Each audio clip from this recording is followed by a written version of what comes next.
Dear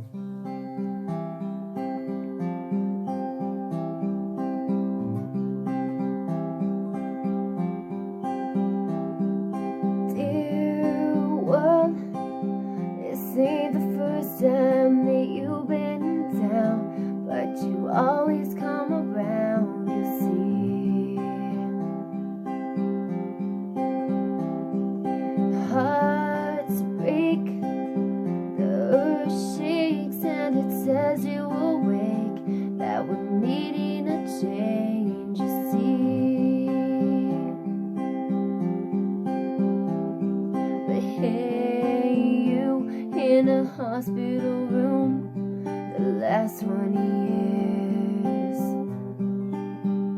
while the world outside played, and now we just get a taste of your fears.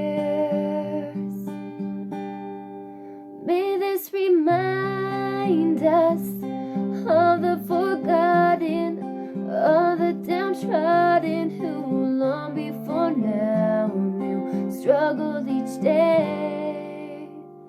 May this remind us that people are hungry, sick of no money, oh, it's nothing new, it's just new to you.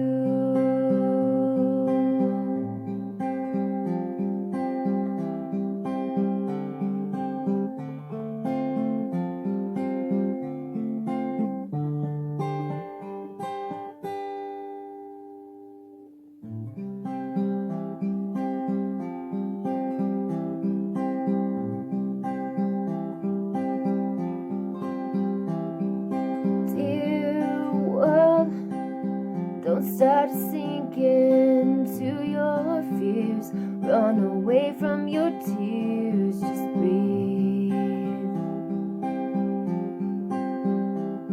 You're breaking, you're changing from your lustful ways to compassion and grace. Just breathe.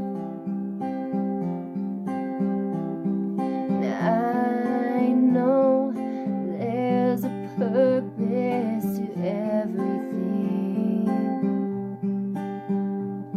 to see through others' eyes, so now we are not blind to suffering.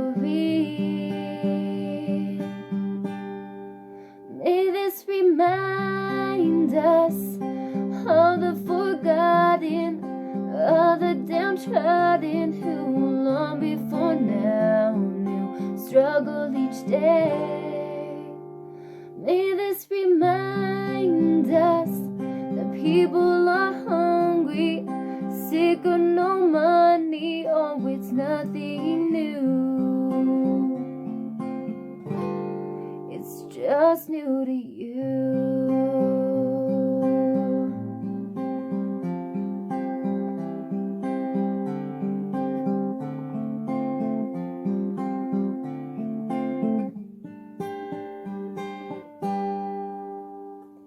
Just new to you.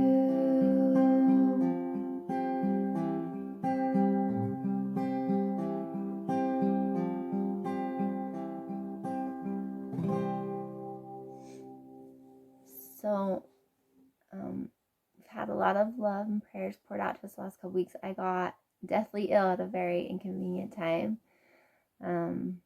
When everyone's scared of getting coronavirus, I started getting really bad gastrointestinal issues and vomiting and everything coming out of every end. And I got to the point where I couldn't hold down water, and I've been to the ER 3 times in the last 2.5 weeks. I did test negative for COVID, but obviously it's really scary for our family and scary for everyone, wondering if that's what I have. And maybe I got a false negative. Maybe I had food poisoning. They didn't end up doing some of the samples to really know what I had. But it's starting to get better finally. It's gone up and down and been really scary. And amidst my fears, there was days I was honestly so bad off. I really wasn't positive I'd make it because my heart in my chest were doing really, really scary, funny things. And there was days that I was so sick, I kind of didn't want to make it. I didn't want to live through it. I just wanted it to be done. And I'm not scared of like where I'm going, but it was scary to be so sick, but it was also very humbling. And I really did a lot with my time in bed. I spent most of my time in bed the last couple weeks, and I prayed a lot and I read my scriptures a lot. And I really do feel like God just kind of put these words into my head. I don't feel like they're my own. One night Russell busted out his guitar and just played to me and the kids. And then this just started coming to me on one of my slightly better nights. And I feel like it's something that the world is true about the world right now. And I think that as hard as suffering can be, and there was times where I was wondering if my suffering was going to end, it was not only making me so ill, but it was giving me anxiety of just how ill I felt. And I never really experienced anxiety. And my heart, it was so out of control. My anxiety felt so out of control. I couldn't, how sick I was, I couldn't even handle like crying outside my room. I couldn't handle noises. I startled really easily. And I was sitting there wondering, like, what if I don't ever fully come out of this? What if I forever have anxiety? What if I forever can't handle my kids as well and I rely on my husband more? What if I'm never fully like well again? What if I'm ill for a long time, since we didn't know what I had? And I was very humbled. I thought of a lot of people who know what this feels like all the time. And I even have my mom who's been sick for a long time, and I felt like I had misunderstood her for so long and judged her for so long. And it was so humbling to call her in tears and just tell her that I understand what it's like to feel like you're mentally breaking from how ill you feel. And I am so sorry if I ever judged her, or that I didn't understand her, or that I was scared to enable her.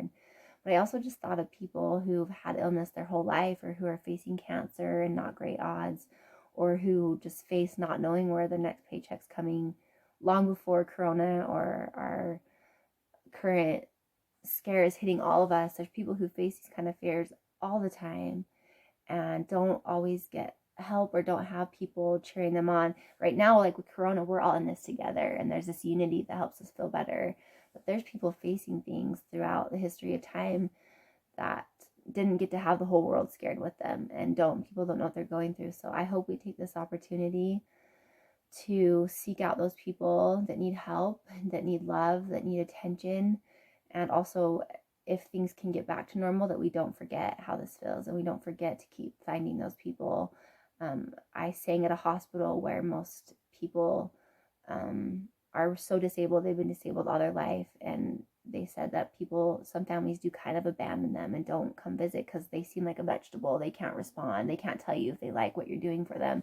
They just moan and make noises. And I just think those people need our love. They need to not be forgotten in a hospital bed.